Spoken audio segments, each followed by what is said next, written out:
नमस्कार, सीताराम। एक बहुत सुंदर आज प्रसंग मुझे याद आया है। मैंने कहीं पढ़ा था, जिंदगी में सहायता किसकी करनी चाहिए। इसको सहज भाषा में कई लोग ये कहते हैं कि हम किसी के ऊपर एहसान किए हैं। जिंदगी में एहसान किसके ऊपर करें? एहसान भी हर किसी पर नहीं किया जा सकता है। कई लोग कहते हैं कि उपकार करते चलिए, उपकार करते चलिए। उपकार भी हर किसी के साथ नहीं करना चाहिए। कभी कभी किया गया बड़ा बड़ा उपकार भी किसी के लिए अपकार बन जाता है। बड़ी प्यारी एक कथा है। जंगल में शेर और शेरनी रहा करते थे और उनके दो बच्चे थे। एक बार जंगल में शेर और शेरनी दोनों लोग शिकार करने के लिए कहीं दूर चले गए। शिकार नहीं मिला। शिकार जब नहीं मिला तो शिकार ढूंढते ढूंढते ढूंढते ढूंढते काफी आगे चले गए। काफी आगे चले जाने के बाद में उनको शेर शेरनी को आने में देर हो गया। इधर शेर शेरनी के बच्चे लोग बड़े भूख से व्याकुल थे, बड़े परेशान थे और कहीं भोजन कोई नहीं मिला, कोई व्यवस्था नहीं मिला, इधर उधर भटक रहे थे। उसी समय घूमते घूमते वहां पर एक बकरी आ गई। बकरी आई, बकरी आकर के देखी तो दोनों बच्चे, शेरनी के बच्चे दोनों बड़े परेशान थे, जोर जोर से चिल्ला रहे थे, रो रहे थे। बकरी जब पास में जाकर के खड़ी हुई तो शेर के दोनों बच्चे आकर के बकरी के दूध पीने लग गए। बकरी के दूध पीने लग गए तो बकरी भी बेचारी शांत हो गई। उसको लगा कि भूखे हैं, थोड़ी दूध पिला देती हूँ, क्या बिगड़ जाएगा। शेर के बच्चे दोनों दूध पिए और दूध पीने के बाद में फिर बकरी के साथ में खेलने लग गए। मातृत्व भाव आ गया, स्वाभाविक बात है, आ ही जाता है। मातृत्व भाव आ गया, दोनों लोग खेलने लगे। उसी समय अचानक घूमते घूमते शेर और शेरनी दोनों लोग आए। दोनों लोग जब आए देखे कि बकरी मेरे बच्चों के साथ खेल रही है। इतनी हिम्मत बकरी की। दौड़ करके शेर उस बकरी को मारने के लिए चला। मारने के लिए जैसे ही चला तो शेरनी के दोनों बच्चों ने शेर से कहा कि बाबूजी बाबूजी आप मारिए मत कृपा करके, क्योंकि इन लोगों ने हमारा जान बचाया है।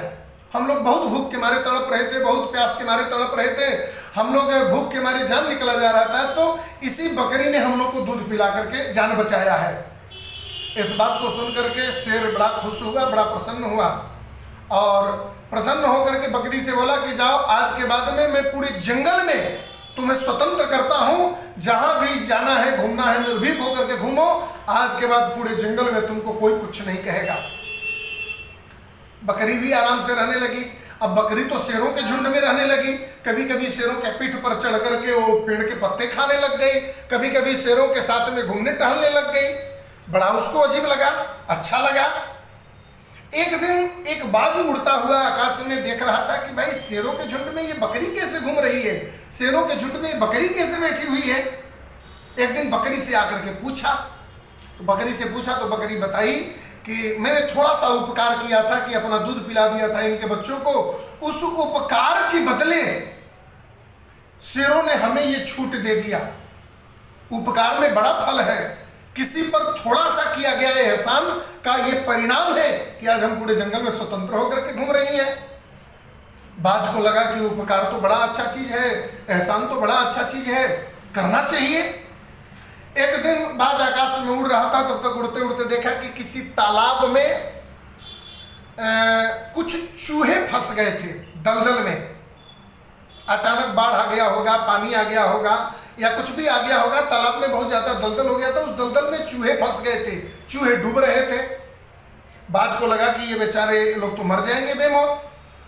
उस बाज ने जाकर के उन चूहों को अपने चोंच से पकड़ करके बाहर निकाल दिया।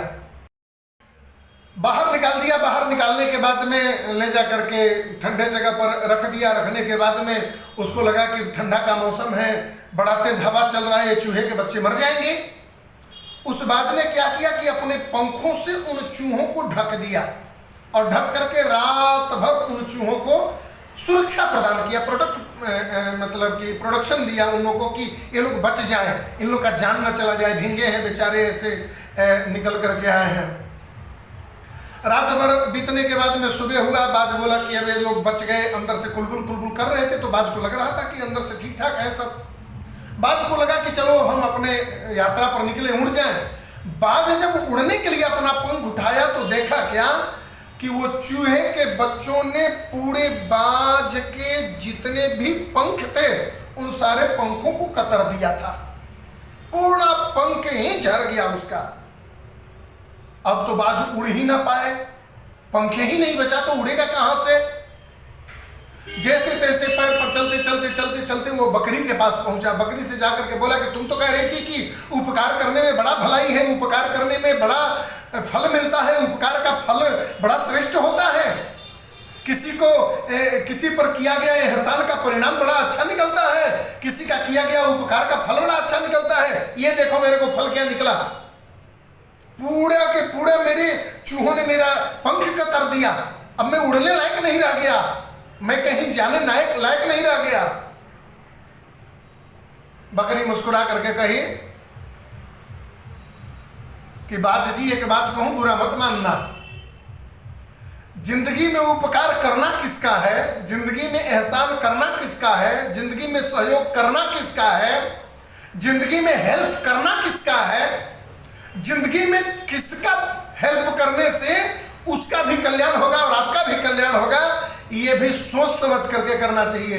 किसी पर उपकार भी करो तो उपकार उस पर करो जो सामर्थ्यवान हो, किसी पर एहसान भी करना है तो उस पर करो जो सामर्थ्यवान हो, जिस पर किसी के कल्याण के लिए सोचना भी है तो उसका करो जिसका सोच ऊंचा हो, जिसके विचार ऊंचे हो, जिसका सामर्थ्य ऊंचा हो। नीच व्यक्ति पर किया गया उपकार भी परिणाम नीचे ही निकलता है।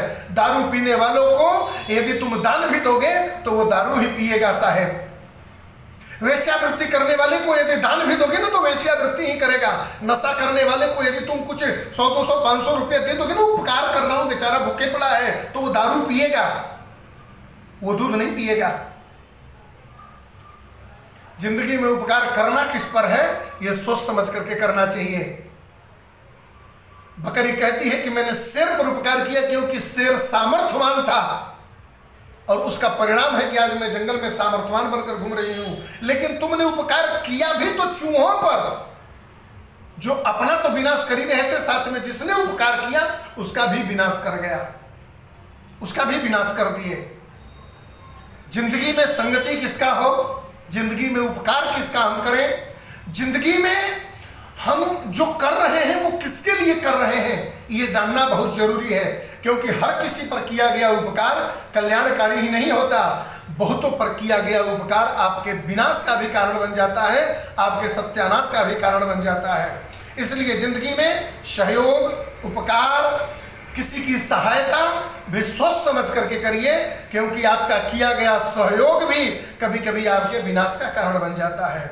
अगर कहानी अच्छी लगी हो, रोचक लगी हो तो हमारे चैनल को जरूर सब्सक्राइब करिए और बेल आइकन को दबा दीजिए। और इसी प्रकार की हमारी कथाओं को सुनने के लिए अगर उपदेश अच्छा लगा हो तो लोगों को शेयर जरूर करिए, अपने दोस्त मित्र इष्ट बंधुओं को।